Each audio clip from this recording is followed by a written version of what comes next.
Paz do Senhor a todos. Amém. Vamos ficar em pé, vamos fazer uma oração, pedindo a Deus que venha nos abençoar. Oremos a Deus.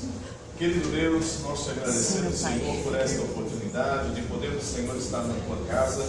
Rogamos, Senhor, a tua graça, a tua unção sobre nós, Senhor, nos ajudando a compreender, Senhor, tudo aquilo que o Senhor quer de nós, dando, Senhor, o entendimento da tua palavra, que possamos compreender, Senhor, toda esta matéria e que possamos colocar em prática tudo aquilo que o Senhor quer de nós. Ajuda-nos em tudo, Senhor, a cada dia aprender, Senhor. Eu te peço, confiante na tua palavra, no teu grande e riquíssimo amor, desde agora e para todos sempre. Amém, Jesus. Amém. Podemos assentar? Então vamos lá. Como nós terminamos geografia, agora nós vamos entrar dentro da questão psicológica, a psicologia pastoral. É lógico que nós não vamos entrar basicamente em toda a parte ou área da psicologia. Nós vamos partir de um outro pressuposto que a gente chama dentro da... Existe a psicologia religiosa, mas antes a gente vai entrar dentro da psicologia pastoral. Mas é só para pastor? Não, a gente coloca justamente pastoral, mas é para aquele atendimento que você pode fazer para uma pessoa compreender as dificuldades, compreender a situação e quem sabe até ajudar, tá? Lógico que para isso seria bom fazer um curso de psicologia completo, não é? Mas dentro da matéria, dentro do curso, a gente coloca essa parte justamente para que a gente possa também, não só a questão de compreender o próximo, mas também compreender a si mesmo. E uma das coisas que Jesus chegou a dizer para nós, que ama o teu próximo como a si mesmo. Então não adianta nada eu querer amar o meu próximo se eu não me amo, se eu não faço a minha parte. Então, ou seja, eu preciso também me entender e compreender para que eu possa colocar isso em atividade. Então assim, nós vamos entender um pouco como funciona uma parte do nosso cérebro, onde nós nos localizamos dentro dessa questão pessoal, a questão de nós em si, porque a gente vive dentro de uma sociedade e essa sociedade ela acaba nos moldando. Nós também temos os moldes que vêm já da questão familiar também, já tem os nossos moldes que nos tornam o que somos hoje, aquilo que nós passamos pelo tempo de vida que nós temos. E a gente sabe, percebe que existe o que a gente chama de infantilidade, existe aquela questão que a gente chama já da questão adulta, e depois já o que a gente chama da questão sábia, ou seja, quem dera a gente pudesse nascer com a sabedoria já de um idoso, não é? Como as coisas iam ser totalmente diferentes. Mas a gente tem etapas dentro da nossa vida que a gente deve prosseguir, e tudo isso, logicamente, Deus está no controle de todas as coisas. E a gente precisa compreender todo esse trabalhar de Deus também na nossa vida e também dentro da questão do ser humano, porque a gente lida com seres humanos todo dia, a não ser que você vive numa ilha isolada, sozinho, mas de outra forma, não é? Você sempre estará lidando com pessoas, e quão difícil é você lidar com pessoas diferentes de você. Então existe o que a gente chama de cultura pessoal, existe o que a gente chama de cultura social ou cultura coletiva, compreender as pessoas, da onde elas estão, como elas são, porque às vezes dentro até da questão pastoral, quando a gente fala em questão de pastor, o pastor também ele teve uma vida, uma chamada, logo dirigindo dentro de uma igreja, ele também não vai compreender tudo, porque quem sabe ele veio por um caminho, mas há pessoas dentro da igreja que vêm por outros caminhos, não é? A gente sempre pensa assim, da seguinte forma: a pessoa ela creu no Senhor Jesus, ela foi evangelizada, quem sabe aceitou Jesus Cristo, aí ela passa a conviver dentro da igreja, só que não é bem totalmente igual para todos, não é? Há pessoas que já nascem dentro do berço evangélico, né? Dentro de uma família evangélica, há pessoas que já vêm de um mundo lá fora e quando conhecem a Cristo, para ele é um mundo novo que está surgindo. Então tudo isso vai acabar influenciando dentro da pessoa. E uma das coisas que a gente tem que entender também, que é o que a gente chama o ID, não é? O que é o ID? Seria o próprio eu, não é? Existem coisas que o Espírito Santo pode mudar, não é? Mas existem coisas que o Espírito Santo não vai mudar. Por quê? Porque é você. Tá? Então, às vezes, vocês já perceberam assim, que às vezes a pessoa aceita Jesus e fala, poxa, mas a pessoa não muda. Por quê? É ela. E outra, o Espírito Santo ele não vai fazer aquela mudança por obrigação, porque o Espírito Santo ele é educado. Então ele vai conforme a pessoa também vai se adaptando a ele. E aí o que vai acontecer? Pode ocorrer mudança? Sim, mas o eu ainda vai continuar. Essa mudança do eu é o que nós temos que fazer. E esse eu é o que nos ajuda, eu falo assim, a enfrentar as dificuldades, os problemas e tudo que a gente vive. E é a partir daí que a gente vai encontrar todas as coisas. Então vamos pensar assim, quando a gente fala na questão do ser humano, na questão da pessoa em si, e a gente chama, como dentro da ciência, chama de indivíduo, não é? Por que é indivíduo? Porque cada um é um. Eu não sou igual a vocês, vocês também não são iguais a mim. E ninguém aqui é igual ao outro. Até uma criança gêmea, quando ela nasce, não é? O outro irmão não é igual. Podem ser características externas aparentemente iguais, mas por dentro é totalmente diferente. Podem até ter sentimentos parecidos, mas ele vai ter uma identificação e o outro vai ter outra identificação. Não é à toa que, quando a gente fala dentro dessa questão, a própria pessoa ela pode mudar, não é? De comportamento, mudar de atitude, mudar a sua vida social, justamente por transformações que ocorrem no dia a dia. A mesma coisa quando a gente olha para nós, não é? Quando você aceitou Jesus e os dias que você já está dentro da igreja, os anos que você já passou, houve mudanças? Houve. E essas mudanças foram geradas muitas vezes por questões psicológicas, por questões espirituais e por questões também de você mesmo querer mudar. E essas mudanças, elas ocorrem a cada dia, a cada momento, em cada culto, em cada aula, em cada situação. E aí nós vamos começar a observar. E uma coisa que a gente percebe, que dentro da palavra de Deus, as pessoas também mudaram de comportamento. Pessoas também mudaram de atitude. E a gente consegue entender também, quando a gente estuda um pouco de psicologia, o que houve no comportamento de certos personagens dentro da palavra. Não é? Por que ele agiu de tal maneira? Por que agiu de tal forma? Por que o próprio Jesus tratava as pessoas de formas diferentes? Você percebe, não estou dizendo que ele fazia acepção, mas a forma de como falar, de como agir para cada um, ele agia de forma diferente. Pode perceber que quando ele vai falar com doutores da lei, ele já é mais grosso, mais bruto dentro da palavra. Por quê? É como eles entendiam, como eles compreendiam, porque era desta forma que eles aprenderam. Mas quando Jesus ia falar com pessoas normais, vamos assim, que viviam dentro da sociedade, ele era uma pessoa mais calma, mais tranquila, e ele sabia agir conforme a pessoa ali era tratada. E aí a gente percebe que até tem o Augusto Cury, ele coloca que o maior psicólogo já existente foi Cristo. Por quê? Se nós pararmos para pensar, hoje o psicólogo, ele faz um trabalho, ele estuda, você tem aí vários teóricos, vários estudiosos, desde 1800 para cá, várias pessoas que se dedicaram ao estudo do ser humano, a entender como é o comportamento, entender a característica de cada um, e começaram a escrever teorias sobre como poderia ser feito, de como poderia ser tratado, como poderia ser cuidado, que existem pessoas que têm problemas, isso a gente já sabe, não é? Quem aqui não tem problema?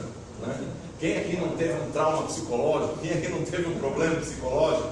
Não é? E uma coisa que eu sempre gosto de falar para os alunos, somente fundamental, porque às vezes falam assim, fulano não é normal. Aí eu pergunto, quem é normal? Não é? Quem é normal? Quem que pode levantar a mão e dizer, eu sou normal? Não tem nenhuma diferença do outro?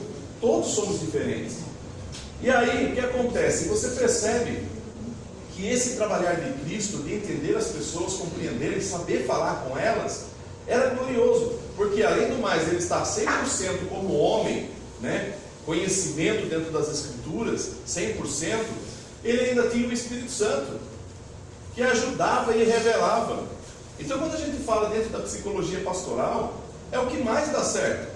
Porque às vezes o que falta para o psicólogo, que ele pega todas aquelas teorias de homens que já estudaram, não estou dizendo que não prestam, pelo amor de Deus. São teorias que muitas vezes dão uma luz, compreendem e ajudam muitas pessoas.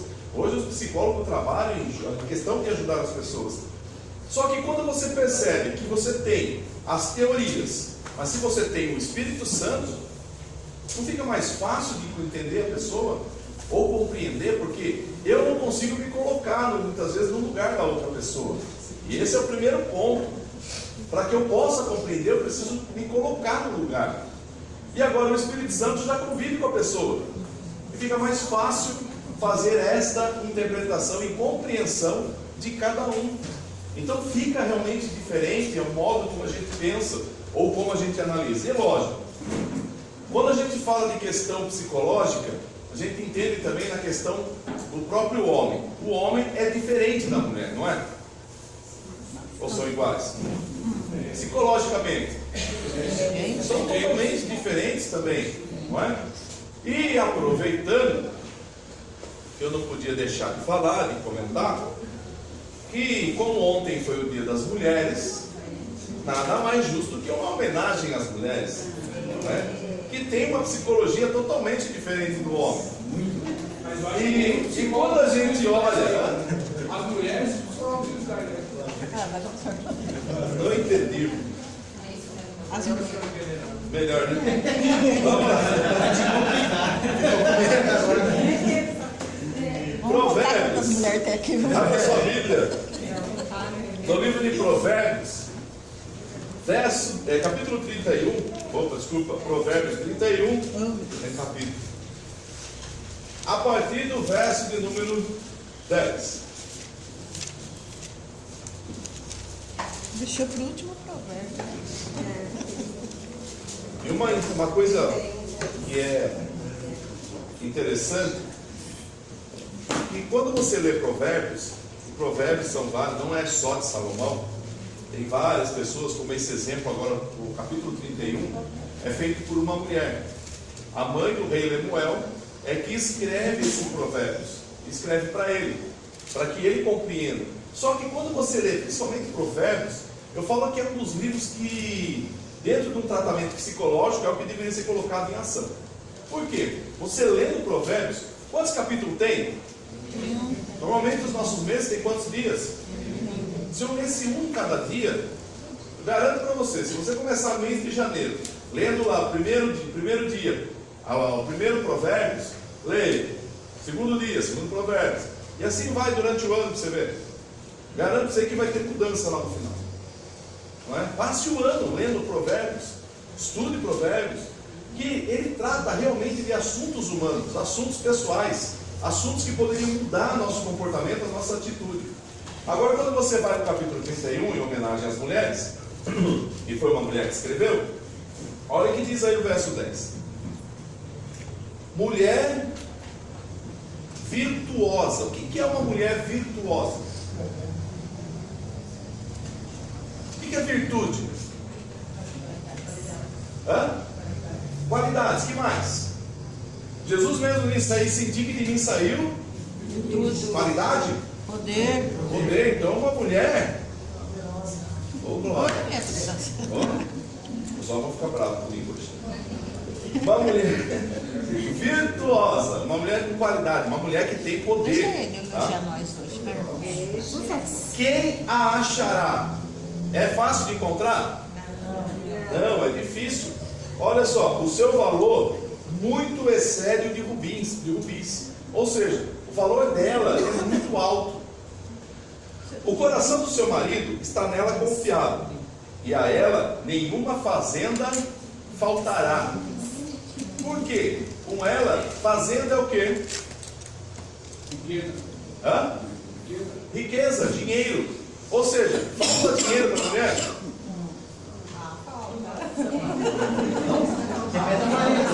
Se está faltando, precisa buscar um pouquinho mais de virtude. Oh, Jesus. Por quê? A mulher não tem falta de dinheiro, gente. Ela nem sente falta de dinheiro. Quem vai sentir é o marido. Não é? Porque mesmo que o marido não ganhe, ela consegue fazer dinheiro. Vocês vão entender o que ela quer dizer. Ela lhe faz bem e não mal. Todos os dias da sua vida, ela sempre pratica o bem. Essa é a mulher virtuosa. Ela nunca busca o mal. Busca lã e linho. E trabalha de boa vontade com as suas mãos. Ou seja, é uma mulher que se dedica a trabalhar com as mãos. Ela é artesã. E como um navio mercante, de longe traz o seu. Quer dizer que ela trabalha como artesã e já compra o pão. Ainda de noite, se levanta e dá mantimento à sua casa e a tarefa às suas servas. Quer dizer que ela trabalha durante o dia e mesmo à noite ainda é capaz de quê? Continuar fazendo coisas. Pensa no homem. O homem chega do serviço já estou quebrado, não quero nada. A mulher trabalha o dia todo, chega em casa, toma um banho, se prepara, já prepara a janta do marido, ainda vai para a igreja, depois ainda volta, e o marido está roncando assim na TV. É filho pequeno, dá banho de filho pequeno. Ainda dá banho de filho pequeno.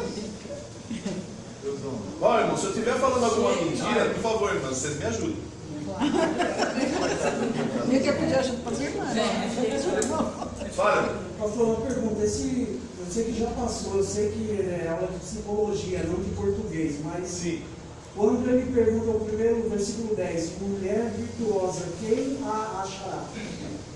Aqui está querendo dizer quem pode encontrar ou dizendo no sentido de valorizá-la? Quem a achará? Mulher virtuosa, quem a achará? Quer dizer assim, alguém que valorize ela ou alguém que não encontre, vamos dizer assim. Então, assim, pode ver que ela está falando da mulher virtuosa. Então, ela está perguntando, quem a achará? Ou seja, ela está dizendo para o filho, não é? Para o filho que é o Lemuel. Está dizendo para ele, filho, mulher virtuosa, quem a achará? Ou quem que vai encontrar essa mulher? É difícil? É raro? O valor dela é cedro de rubis. Agora, será que toda mulher pode ser virtuosa? Sim. Fica mais fácil de achar, né? Só que, infelizmente, por causa do pecado, Nem todos como conseguem. fica difícil. Deu para entender? Mas então vamos lá. Falei 11? 16. Examina uma idade. Olha só, ela examina uma idade, uma terra, e adquire. Planta uma vinha com o fruto de suas mãos.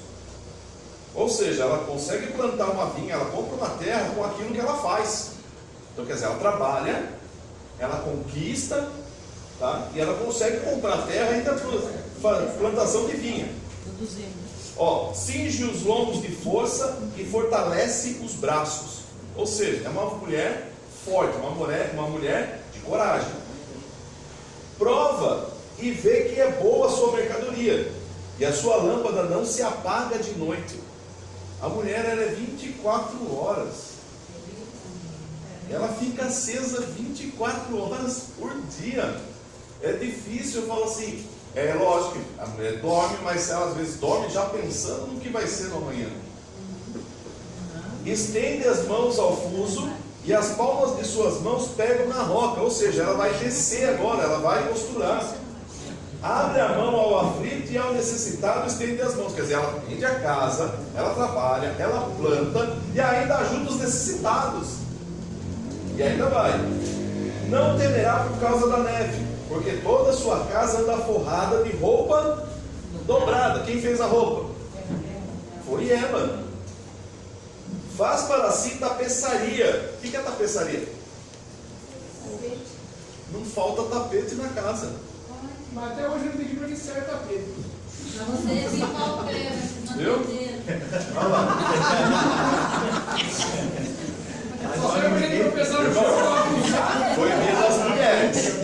Não provoque que está cheio hoje. Eu estou tentando dar uma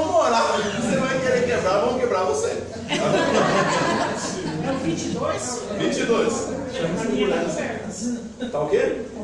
Cobertas? Pode ser também. De linho fino e de púrpura é a sua Veste. Ou seja, ela faz roupa chique também. Conhece-se o seu marido nas portas, quando se assenta com os anciãos da terra. Por quê? Só de ver já sabe que de quem ela é esposo, quem ele é esposo. Por quê? Por causa das roupas que ele veste. Faz panos de linho fino e vende. Ela não faz só para casa, ela ainda vende. É uma mulher comerciante. É Silvio Santos. Mulher que trabalha em qualquer área, É gente. judia, né? E dá cinta aos mercadores. Ou seja, ainda ajuda os outros ainda. A força e a glória são suas vestes. E o que eu acho mais lindo aí, o que ela faz? Ri-se do dia Futuro. Ela se preocupa com amanhã? Ela ri. Agora pensa no homem que pensa no dia da manhã. Ele chora, preocupado com o que vai ser. A mulher não se preocupa com isso. A mulher é virtuosa.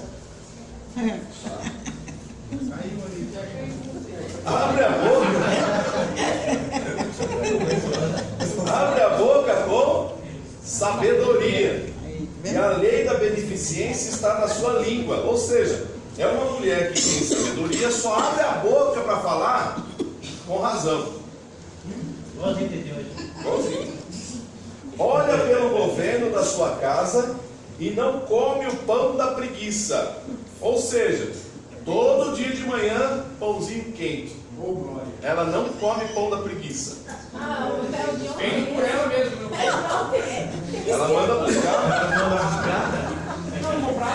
Não é porque ela tem dinheiro.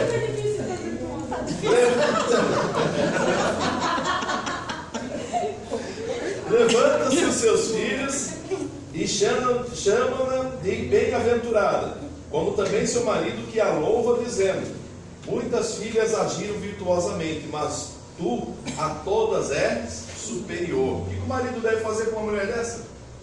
Tratar que nem rainha. Tratar que nem rainha, porque daí ele vai ser tratado como um rei. Enganosa é a graça e vaidade a formosura. Ou seja, não adianta ficar olhando só para a aparência da mulher.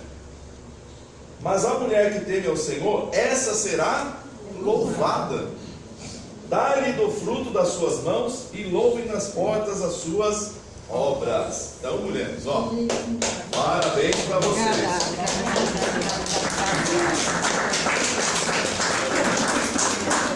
Como eu já agi psicologicamente, agora a gente vai para uma altar. Vamos. Oi? Está preocupado? Eu acho que o autor aqui conhece a minha esposa.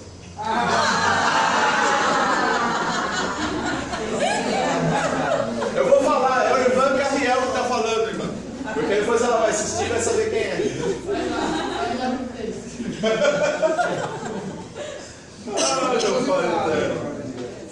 Então vamos lá. Seguindo um pouco da psicologia. O que a gente fala dentro da questão psicológica? A mulher e o homem são diferentes. E não só isso. Quando a gente fala também de crianças, jovens, adolescentes, idosos, não é? Cada um tem o seu comportamento, a sua atitude, os seus pensamentos, os seus sonhos, as suas virtudes. Ou seja, todo mundo tem uma situação psicológica. E é isso que a gente precisa entender. Entender e compreender o ser humano. Lógico que vocês não vão sair daqui dizendo: nossa, agora eu sou cabra, né? Que vai manjar sobre tudo. E principalmente dar conselhos. Psicólogo não dá conselho. É isso que a gente tem que entender. O filósofo Sócrates, quando a gente fala dentro da questão psicologia, a psicologia ela surge há pouco tempo, quase 200, 300 anos aí. Mas quando a gente olha dentro da história, o filósofo Sócrates, ele pode dizer que foi um dos primeiros a começar a pensar dentro da questão do ser humano. A questão de como é o comportamento do homem, né? E, logicamente, como ele não escreveu, mas Platão e depois outros na frente, que escreveram sobre ele e sobre como era o comportamento dele na questão de vivência com o povo, ele achava, o próprio filósofo, ele achava assim interessante entender o ser humano, compreender. E ele vai ser morto justamente porque ele começa a entender a questão pessoal de cada um, e as pessoas buscavam o Sócrates para poder resolver situações que viviam. Os outros filósofos que já existiam, que alguns colocam como se fossem advogados também, na época da Grécia, eles cobravam para poder dar conselhos. Sócrates não cobrava. Sócrates atendia as pessoas, e uma das coisas que Sócrates fazia era ouvir, deixar a pessoa falar. E às vezes a pessoa falando, e ele começava a questionar. A função do filósofo era essa, questionar. Então ele começava a questionar sobre os problemas que ela estava passando, e começava, com várias perguntas, a chegar num ponto em que a própria pessoa já sabia qual é a solução. E ela saía daquele lugar, do atendimento com o filósofo, já sabendo como resolver o problema. E aí, diferente dos outros filósofos que atendiam, que aconselhavam, Sócrates agia diferente. Ele questionava até que a pessoa descobrisse a forma como tratar a situação. Lógico que nos dias de hoje já existem várias técnicas, várias situações. Mas uma coisa que o Sócrates sempre colocou: existe uma alma dentro do ser humano. E essa alma, ela pode ser moldada, ela pode ser modificada. Lógico que quanto ainda pequeno, mais fácil do que quando está grande, ou quando já está adulto.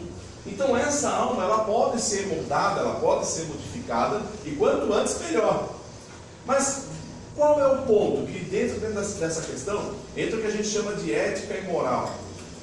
O que é o bem e o que é o mal? Qual é o ponto que eu devo olhar e dizer isso é certo, isso é errado, e como isso tudo vai funcionar? Bem, então vamos lá. O que é psicologia? É a ciência que estuda o comportamento humano. Quando a gente fala de logia, a gente fala da questão estudo, psique, que é a questão mente. Também vem trazido como alma. Ou seja, é aquele comportamento que a pessoa tem, e é aquilo que a gente vai tentar entender e compreender. Então esse comportamento, lógico, tem sempre um histórico. Ele vem correndo lá de trás. Depois eu mando para vocês esses slides, porque eu comecei, porque como eu falei, sempre nas aulas eu gosto de sempre estar trazendo coisa nova. Então eu já tive que refazer, já colocar outras coisas, aí depois eu mando para vocês, tá? Ainda agora há pouco eu estava terminando. Então o que acontece? Dentro dessa questão, estudar o comportamento humano, você tem aí o que a gente chama de processos mentais. O que são esses processos mentais? Entra aí o pensamento, não é? Aí entra o filósofo René Descartes que diz: quando eu penso, logo eu existo. Então se você está pensando, hoje você está à existência, não é? Mas espera aí, se eu estou pensando, como que todas as coisas, será que todo mundo pensa como eu? Será que todo mundo vai pensar que nem eu? Uma coisa, como eu posso colocar assim, ó. Só não posso pisar nela. Vamos lá. O que é isso?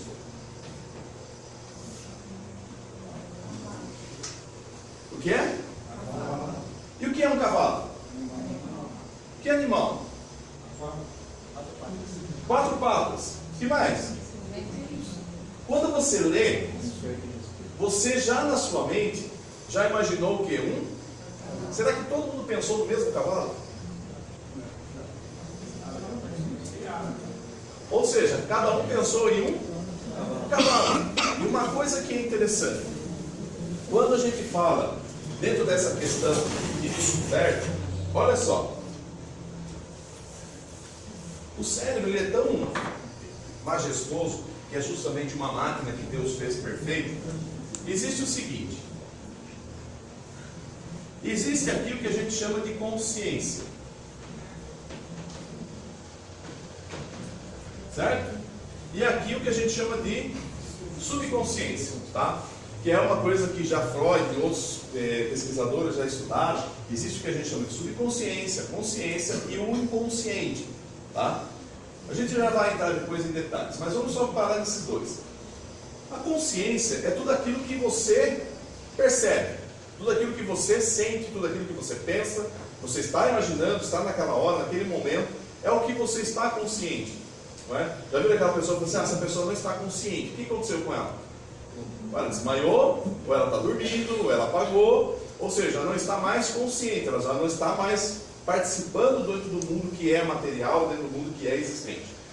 Quando eu coloquei para vocês a palavra cavalo, vocês buscaram dentro da sua consciência, que vocês estavam pensando, que vocês leram, e o seu cérebro trabalhou tão perfeitamente, que vocês conseguiram identificar cada letra.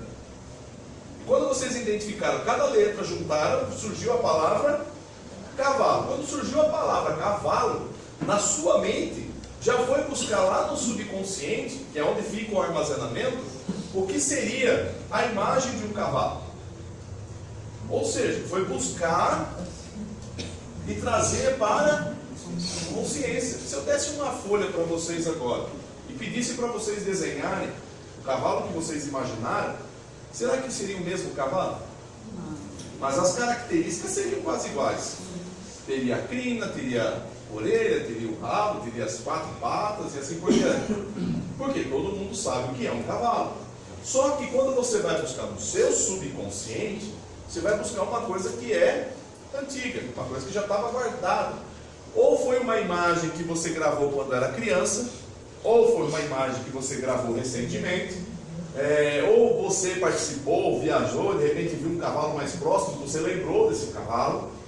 Tudo isso foi buscar onde? Dentro do seu subconsciente, que um dia você marcou como importante e dizendo, esse cara é um cavalo. Beleza, ficou gravado.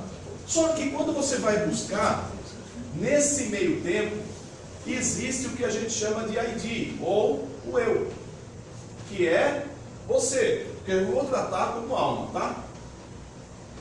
Ok? A gente já comentou sobre isso, né? Sobre a questão de alma e espírito. O alma é formado de como?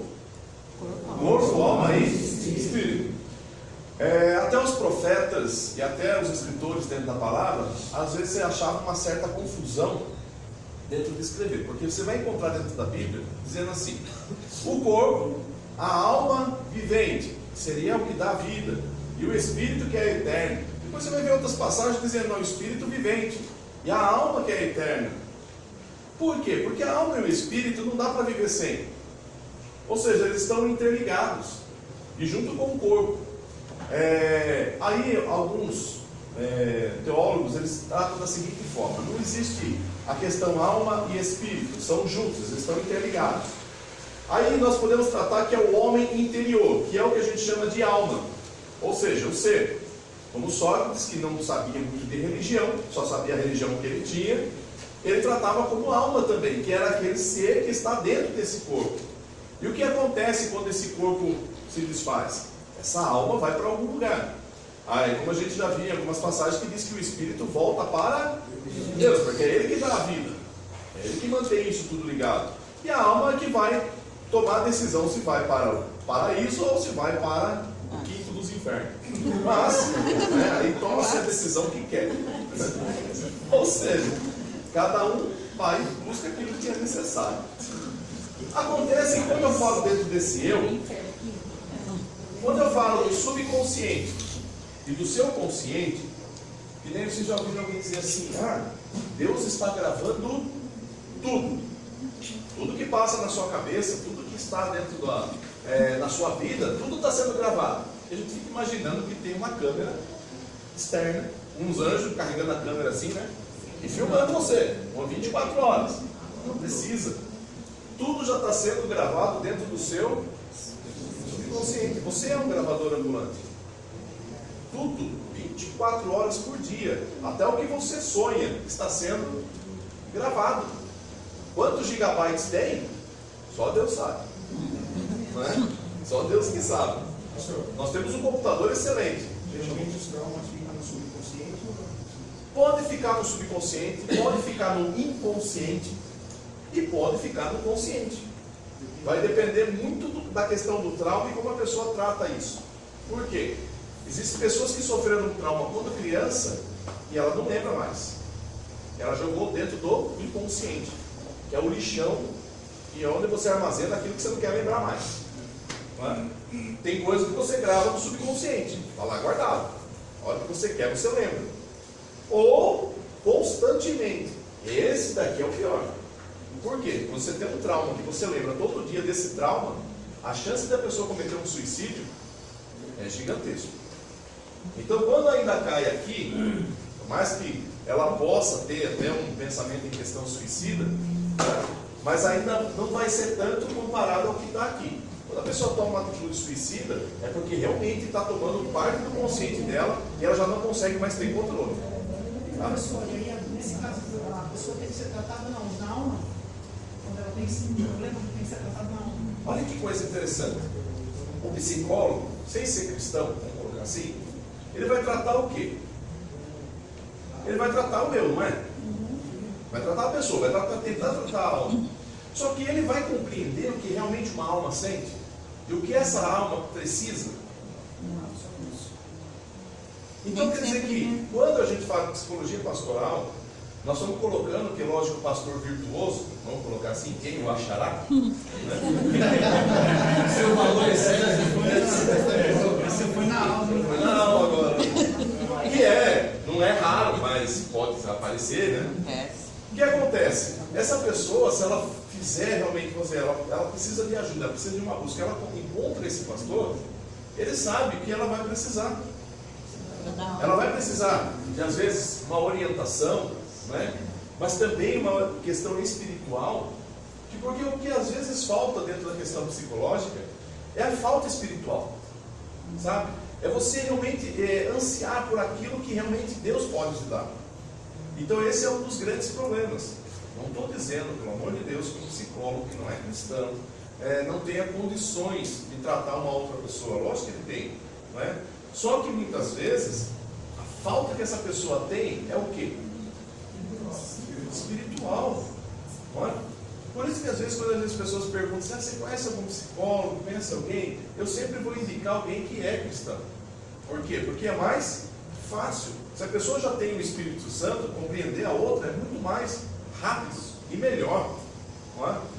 Então, às vezes, todo aquele trabalho que o psicólogo vai para tentar descobrir, o Espírito Santo já avisa. E ele já trata direto.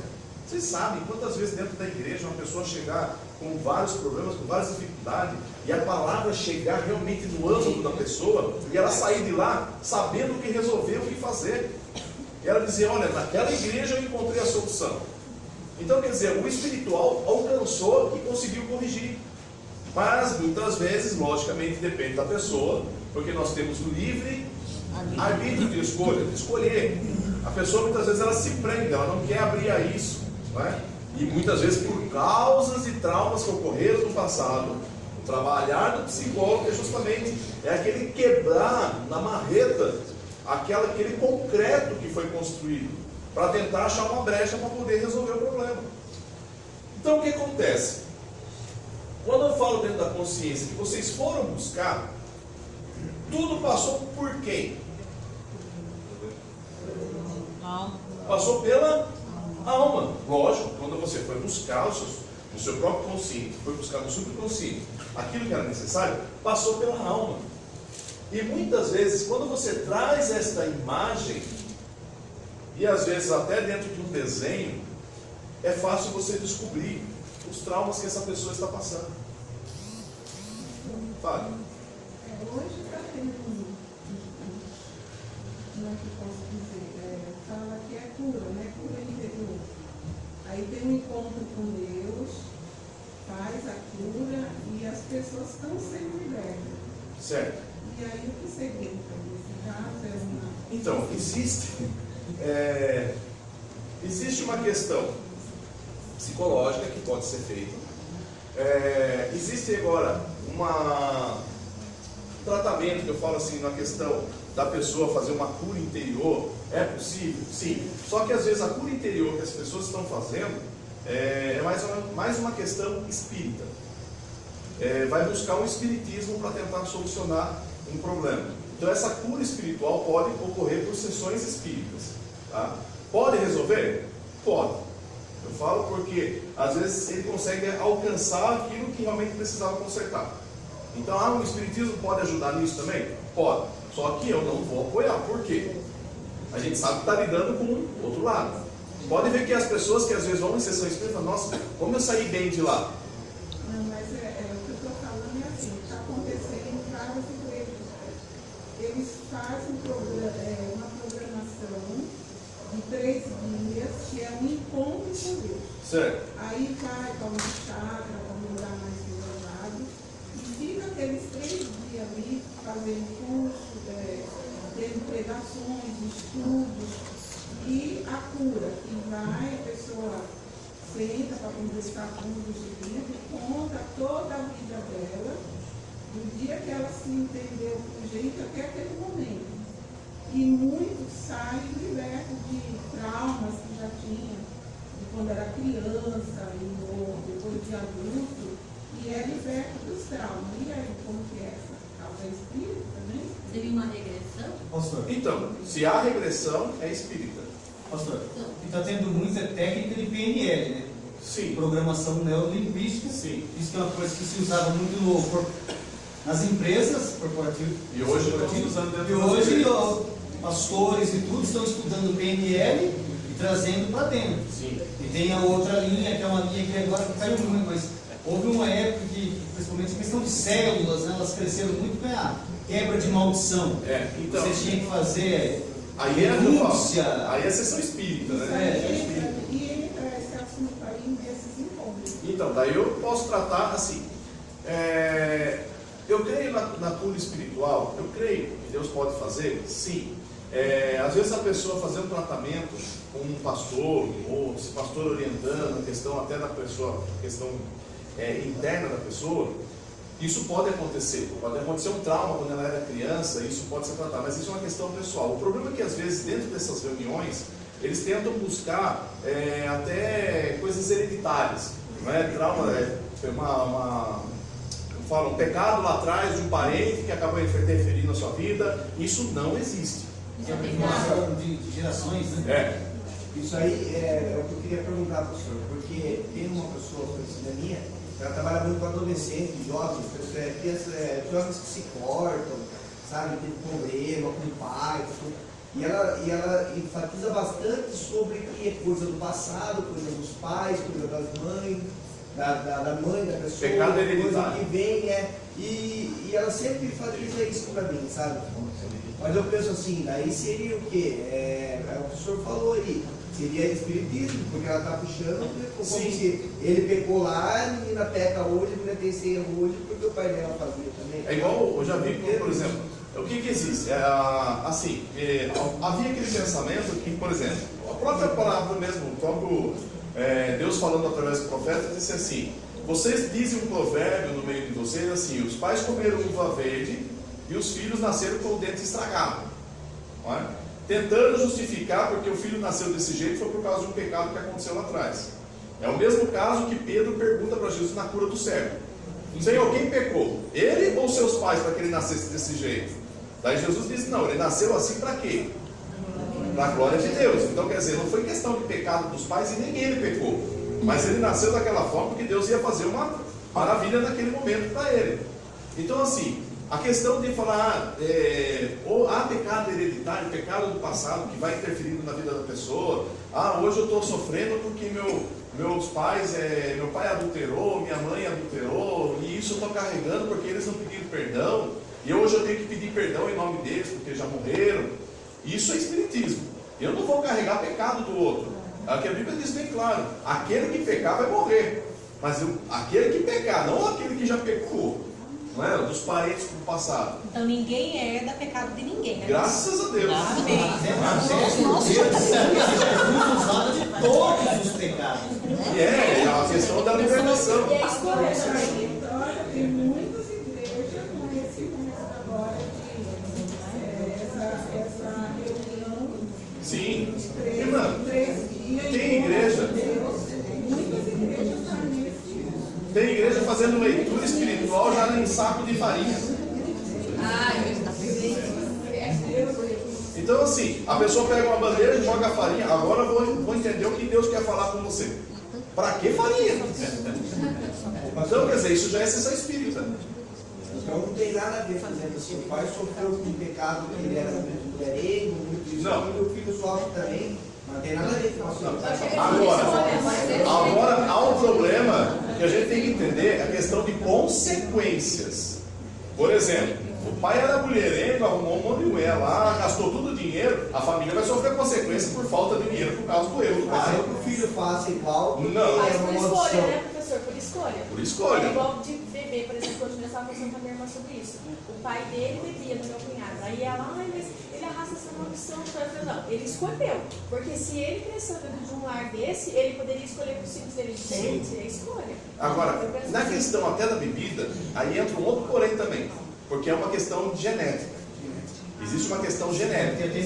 Há pessoas que têm tendência à bebida. Eu falo assim, que nem na família da parte da minha mãe, todos os irmãos da minha mãe faleceram. Todos. Só ficou a minha mãe. Todos bebiam. Todos. Então assim, e era assim, beber e não deixava de beber. E eu, desde pequeno, via a minha família dessa forma, né? Chegava na casa da minha avó, a maioria bebia. Todo mundo bebia, então era aquela coisa ruim. Só minha mãe que não, porque minha mãe era crente. E aí o que ocorreu? Eu vi todos morrerem. Todos morrerem. E só ficou minha mãe.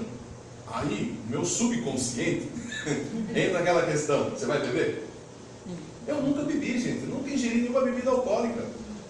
Não é nem a questão por ser crente, mas porque o que eu vi já me mostrou. E assim, vai que eu tenho essa genética no meu corpo. Vai, às vezes, um gole, faz uma golinha, não faz mal. Mas pode me criar uma sucessão de situações que podem ocorrer, que é genética, um problema já, eu falo assim, geneticamente, uma enfermidade que vai estar me afetando. Então eu não vou fazer isso. Agora, a pessoa beber, porque o pai bebia, eu vou beber, então é genético. Tá? Agora, por questões de pecado, não. E, gente, uma vez que você aceita Cristo, todos os teus pecados são o quê? Acabou. Ou seja, a tua vida começa a partir dali. É como, por exemplo, o apóstolo Paulo lá em Romanos. Quando você lê Romanos, você percebe isso. O apóstolo Paulo diz assim, não existe mais maldição. Por quê? Todos aqueles que seguiam a lei, chegou naquele momento que aceitou Cristo, acabou. Quando você é batizado nas águas, que você sai do batismo, você ressuscitou para uma nova vida. Acabou. Tudo aquilo já foi. As coisas velhas passaram. Já foi, não tem mais o que fazer.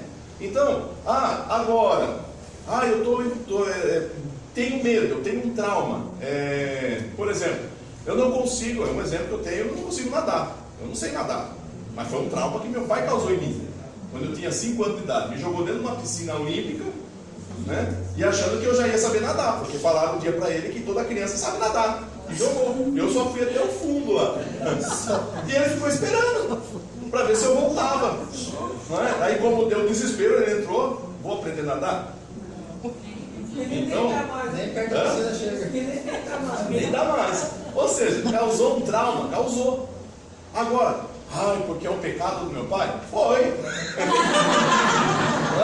Teve culpa. Mas não é consequência da minha salvação. Deu para entender?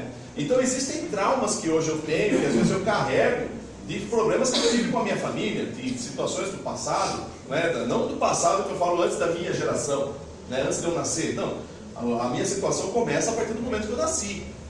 Às vezes uma criança ela pode ter um trauma já porque foi gerada. Eu falo de uma criança que eu conheci dentro de uma escola estadual, problemática. Estava no 6º ano, problemática, ninguém conseguia controlar, ninguém conseguia entender.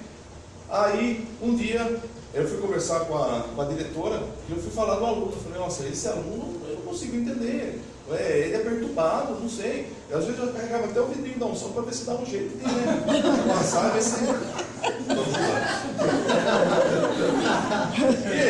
Era uma criança que você percebia que tinha um problema. Mas tinha um problema. Aí ela pegou e falou assim, se eu contar a história para você, vai mudar a sua visão. Eu falei, sem problema. Ela falou assim, essa criança, a mãe era prostituta. E ela, quando ficou grávida, ela fez de tudo para abortar. Então ela chegou até ir numa casa de uma mulher lá para fazer o aborto, não deu certo. Então, quer dizer, essa geração dessa criança já foi perturbada. Quando nasceu, ela deixou a criança com a avó, que no caso a avó da criança, a mãe dela. E a mãe já tinha 7 para cuidar, porque ela era uma jovem adolescente. Como que essa criança foi criada? Jogada, foi abandonada. E agora chegou o tempo, ela tem que ir para a escola. E ela vai para a escola, o que ela entende? Ninguém gosta dela, ninguém entende ela, porque já desde o ventre da mãe, ela sempre ouviu que aquela criança sempre foi um atrapalho. Isso vai causar um trauma nela? Vai. Bem, aí eu pensei, falei, nossa, saí com aquele dia o coração na mão, falei, Jesus amado, né? O que fazer? Abraçar essa criança. Aí cheguei na sala um dia e falei, vem cá, senta aqui. Ó, você quer a minha caneta? Eu empresto a minha caneta para você. Ele ficou assim, assustado. Ele ficou, o que aconteceu com esse professor, né? Acho que ele ficou, esse professor está tornado, porque, né? Mas o que ele percebeu? Que eu dei atenção a ele. E ele ficou com a minha caneta. Aí, foi tudo, ele começou a escrever, porque agora ele tinha uma caneta que nem isso, eles não tinham nada. Então ele começou a perceber que alguém poderia dar atenção. Eu falo assim, lógico que você dando atenção, e os outros professores também começaram a compartilhar, entender um pouco a situação. Chegou no 9º ano, no ensino já, para ir para o ensino médio, era uma outra criança. Quer dizer, a escola conseguiu fazer a alteração, não é? Mas vou dizer que ele foi salvo dos traumas dele? Não, ele vai carregar isso sempre com ele. A gente sempre tem que entender isso. Um trauma que ocorre com uma criança hoje, ela vai perdurar. Então, isso pode causar problema nela no futuro. Então, a gente tem que tomar cuidado hoje. Então, assim, agora, falar que é pecado da mãe, pecado, não. Pecado acabou. A partir do momento que eu aceito Cristo, acabou. Que nem no caso dessas reuniões que eu já vi, que nem no caso da época das células, como surgiram, você entrava num quarto escuro, aí ficava tocando a musiquinha de fundo, não é? E uma pessoa falando para você lembrar quando você era bebê, quando você estava lá no ventre da mãe. Bem, isso aí para mim já é hipnose. Então a gente já está entrando no ato de hipnose, que também psicólogos fazem. Existe a hipnose boa, né? Eu falo que às vezes quando eu trato mais como um relaxamento, uma meditação, que a hipnose ela ajuda muito. Às vezes para a criança que é muito agitada, cheia de coisas assim dentro dela, às vezes uma hipnose, eu falo assim, um relaxamento, que você toca uma música mais calma, você consegue fazer com que ela pare, ela faça meditar um pouquinho mais naquilo. Como ajuda isso? Não é? E hoje a psicologia também ela está sendo tratada, acho que até dentro do SUS agora está entrando, para ajuda, que nem, por exemplo, conheço um aluno que ele é gago, ele tem dificuldade para falar. E ele começou a fazer um tratamento com um psicólogo, e ele começou a fazer hipnose. Qual é o tratamento? O psicólogo senta com ele e começa a conversar com ele devagar. É um trabalho de hipnose. E essa criança hoje você consegue entender o que ele fala. Porque até para falar, às vezes na hora do momento de discussão, ele fica, para, entra. Aí você percebe que é o quê? Um autocontrole que ele já começou a ter. Quer dizer, então realmente pode ajudar? Pode. E eu vou falar uma coisa para vocês, tem pastores que gostam de usar hipnose na igreja. E conseguem fazer com que a igreja faça aquilo que eles querem. Então, por isso que eu falo, a gente tem que tomar muito cuidado. Dentro dos profissionais, até dentro das igrejas, existe o lado bom e existe o lado ruim. Vocês sabem disso. Existem policiais que são bons e existem policiais que são ruins. Existem pastores que são bons e existem pastores que são ruins. Existem psicólogos que são bons e existem psicólogos que são ruins. Isso já é a índole humana. Tá? Mas deu para entender? A questão de pecado hereditário não existe. Aí eles faziam esse tipo de hipnose. Aí você ia escrever um pecado do seu pai, do seu tio, seja lá de quem for, escrevia, pregava numa cruz de madeira, e essa cruz de madeira era ateada fogo. E daí ia queimar todos os pecados. Mas se fosse assim, não precisava nem Cristo ter vindo. Era todo mundo fazer a listinha, colar na cruz e tacar fogo. Então, ou seja, Cristo veio para quê? Para perdoar os nossos pecados. Acabou. E não adianta ficar orando também para quem já foi. Porque cada um é um. Cada um vai tomar a sua decisão. Tem um japonês, ele é famoso aqui no Brasil na técnica de PNL. Esqueci o nome dele agora. Mas ele faz bastante desses encontros que algumas igrejas estão fazendo agora, de retiro de 3 dias. O meu irmão, ele sempre foi meio problemático. Ele não é cristão, ele frequentava centro espírita, e ele não falava com ninguém. Ele passou 3 dias nessa internação que eles falam, meu irmão voltou abraçando, falando eu te amo para todo mundo. Aí depois eu fui perguntar, falei, cara, mas como é que é isso? Ele falou assim, olha, eu voltei no útero da minha mãe. E se você ver ele contando, se você não tiver, ele te convence. É porque a imersão esqueci o nome desse japonês, ele faz muita... É um trabalho A psicológico. Flextronics, até esse tempo atrás, promoveu um evento com esse cara, 3 dias de imersão, que eles falam. Então, assim, você vê que é um negócio, é pesado, é Porque assim, pesado. porque além da hipnose, eu poder cuidar dela para um lado bom, existe também um jeitinho de eu fazer para o lado mal. Não pense que eu falo assim, não é igual aquela hipnose que você vê na televisão, no YouTube, que os caras fazem, vai fazer o cara comer cebola. Não, a hipnose não consegue mudar o seu eu. Não consegue mandar em você. Você tem o próprio autocontrole. Não é? Então assim, aquilo que aparece às vezes na televisão, as coisas é tudo fantasia, é mágica, é truque. Tá? Que faz com que a pessoa entenda, comer cebola como se fosse maçã, essas coisas. Isso não tem como fazer com uma pessoa. E lembrando que não são todos que conseguem passar por hipnose. Tá? É apenas 5% da população. Então é muito pouco. Né? Por quê? Para você entrar numa sessão, vamos dizer assim, de hipnose, você tem que fazer várias coisas até chegar a alcançar um ponto que você consegue cuidar da pessoa. Mas e tanto como eu posso incutir coisas boas, eu posso incutir coisas ruins. Eu falo de um exemplo que aconteceu nos Estados Unidos. Teve um pastor, ele foi acusado pela filha que ele chegou a abusar sexualmente dela. E a filha tinha 17, 18 anos. E isso quando saiu, porque a filha passava por dificuldades e na escola, no trabalho e tudo, e ela foi procurar uma psicóloga. E a psicóloga, fazendo a regressão, descobriu que o pai que fazia isso com a menina. Aí ela foi, contou para a mãe, contou para a família, contou para a igreja e virou o ó. O pastor foi expulso da igreja, né? A única que acreditou foi a esposa, porque ela falou assim, como que ia acontecer isso se eu sempre estava com ele?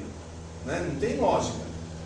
E aí foi todo esse bafafá, aí até a justiça americana começou a ir atrás do rapaz, do pastor, para verificar se realmente isso tinha sido verdade, ele ia ser preso. Aí o pastor, no dia que ele foi para julgamento, falou assim, vocês fizeram exame nela? Faz o exame nela. Porque se fizer o exame nela e ela for virgem, como que eu abusei dela? E foram fazer e a menina era virgem. Aí a justiça americana entendeu que houve um problema onde? A psicóloga. Aí a justiça foi até a psicóloga. Aí a psicóloga disse que incutiu na mente dela isso para poder ter mais sessões com ela. Mas não imaginava que o pai era pastor. Aí vocês imaginem a igreja depois, para poder receber esse pastor. Ele nem foi mais pastor, né? Não tem como, já perdeu toda a característica, tudo. Então assim, como eu falei, existem profissionais de todos os lados. E a gente tem que sempre estar atento com essas modinhas novas. Gente, está aqui. A realidade está aqui. Se quer mudança de vida, é estudo da palavra. Desculpe, eu falo assim, pode existir tratamento, pode existir situações que podem melhorar, ajudar. Sim, pode até fazer. Mas é difícil você ver uma pessoa que um dia creu nisso e continua com os mesmos problemas. Vai ter novos. Sempre serão renovados. Sempre serão renovados. Né? Ou seja, sempre vai ter uma coisa nova que você vai poder buscar dentro da palavra que vai te transformar. Pode ajudar o psicólogo no tratamento, fazer o que eu falei. Existem situações em que a pessoa vai passar por dificuldades, teve um trauma infantil, o que pode fazer para tratar? Não é? Ele não vai conseguir resolver o problema do passado, vai? Mas eu consigo melhorar para o futuro. Eu posso mudar hoje. Tá?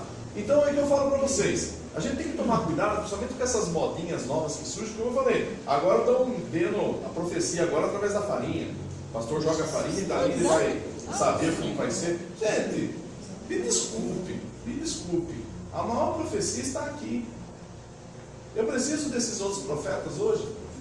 E toda profecia, toda profecia é justamente para quê? Para exortação.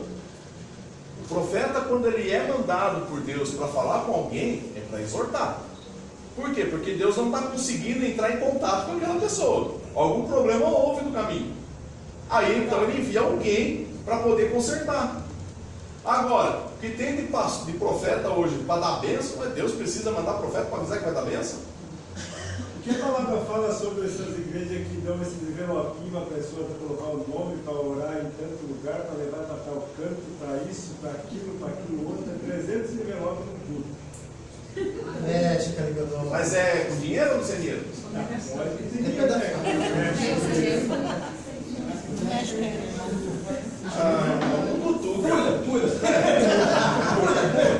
Vamos para psicologia. Psicologia. Porque assim, não tem base bíblica, tem? Aonde que Jesus subiu no monte carregando um monte de envelopinho? Vou orar para a água. Gente, eu falo, vamos seguir o que está aqui? Aqui é o que é melhor, não é? Acabou, gente, acabou o problema. O pastor, ele já é um pastor, já o que a psicologia vai auxiliar ele? O que ele pode tirar de vantagem na psicologia dentro do ministério dele?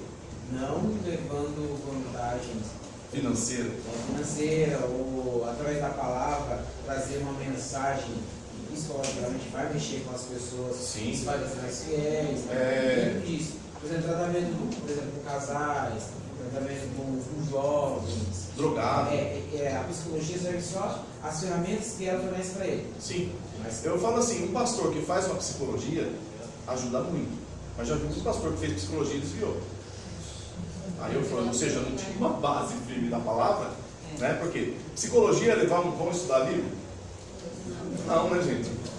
A maioria dos professores são ateus. Ciência. Professor, é aquelas canais lá que, por exemplo, quando a gente tem um lugar que eles falam, inclusive a pessoa, o Paulo trouxe para mim comentou sobre isso, ele é um pastor e indica esse curso. O senhor tem alguma coisa para falar sobre isso? Que é sim, totalmente contrário. Totalmente contrário. Já deixa eu só explicar. Tá. O que acontece? As técnicas vão me ajudar? Bom, somente atendimento a pessoas.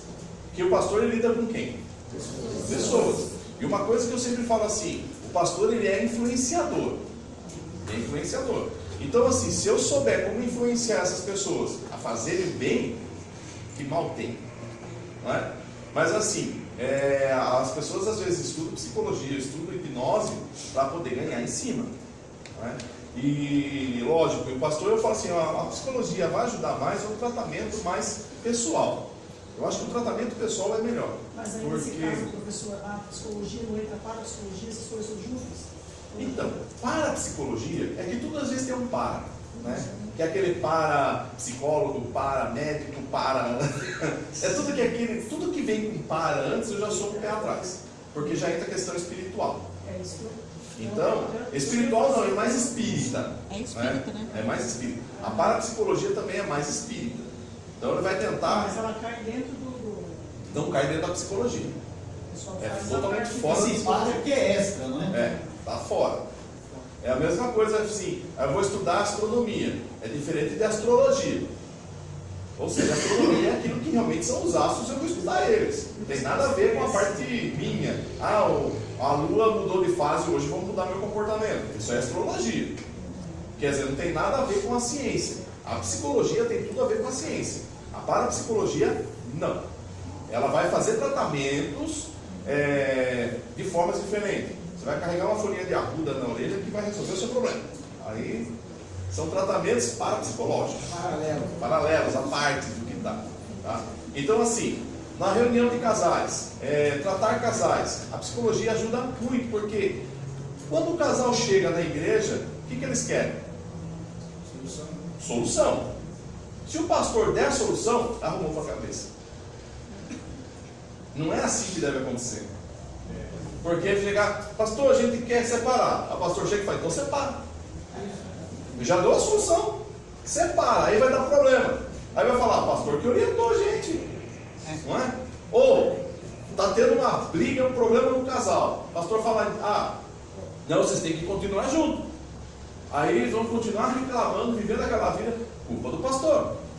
Então, não pode isso acontecer. Quem tem que determinar o que fazer, o que deixar de fazer, é o casal.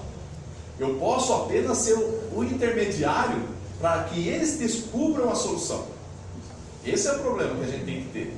Que às vezes a maioria dos pastores, eles acham assim, não, tem que ficar, tem que fazer da forma que ele acha que tem que ser. E dentro da psicologia não é assim.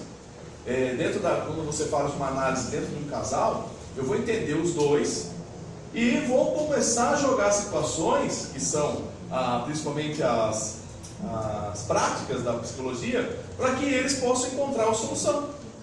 Eu falo, a gente já fiz várias palestras, ou mesmo encontro de casais, e às vezes tratamento com casais, e às vezes eu até fazia um grupo no WhatsApp, né, colocava o casalzinho lá e mandava mensagem. Mandava mensagem, faça isso, faça tal coisa, dentro do estudo para que os dois ficassem juntos. É diferente. Então, agora, quem vai achar a solução?